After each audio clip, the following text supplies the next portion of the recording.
હાય, આજે મારે વાત કરવી છે પ્રેમ, બંધન અને આઝાદી. જ્યાં પણ રહે તું, જ્યાં પણ રહે, મારી પાસે રહે કે મારાથી દૂર રહે, દિલની એક જ તમન્ના છે, હંમેશા ખુશ રહે. પ્રેમમાં છોકરાની આટલી આઝાદીપૂર્વક કહેલી વાત એ છોકરીને એના પ્રેમમાં બંધાવવા મજબૂર કરે. જ્યારે આવી આઝાદી મળે ને ત્યારે ઈચ્છાપૂર્વક જ સ્નેહમાં બંધાઈને જવાબદારી માથે ઓઢી લેવાનું મન થાય. અત્યારે બ્રેકઅપ્સ વધી રહ્યા છે. શું કારણ છે?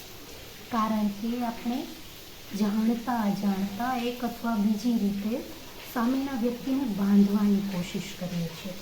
પછી એને સ્નેહનું નામ આપી દઈએ છીએ અને પ્રેમનું નામ આપી દઈએ છીએ.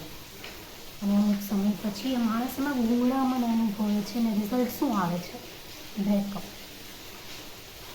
મેં તો એવા રિલેશન પણ જોયા છે કે જેમાં છોકરો અથવા છોકરી એના પાત્રની પળની ખબર રાખે છે.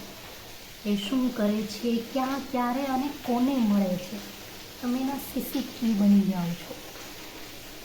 તો આવી પરિસ્થિતિમાં કોઈ માણસ કેવી રીતે રહી શકે? એક પક્ષી પણ કે જેનો સ્વભાવ જ ઉડવાનો છે, એને જ્યારે એનો માલિક ઉડવાની આઝાદી આપે છે તો એ પણ પાંજરામાં બંધાવવા પાછું આવે છે પોતાની ઈચ્છાપૂર્વક જ. તો આપણે તો માણસ છીએ, આઝાદી માટે એક પળ લડતા રહીએ છીએ. તો એવામાં આપને મળેલી થોડી ઘણી આઝાદી પણ જો કોઈ છીનવી લે તો કેવી કરણતા? વિચારજો આ બાબતે. જ્યારે કોઈના કંટ્રોલથી, જ્યારે કોઈની ઈચ્છાથી તમે આઝાદ હો છો ત્યારે તમે બંધનમાં હો છો, અને તમારી ઈચ્છાથી જો તમે બંધાયેલા હો છો તો ત્યારે પણ તમે આઝાદ છો. Thank you.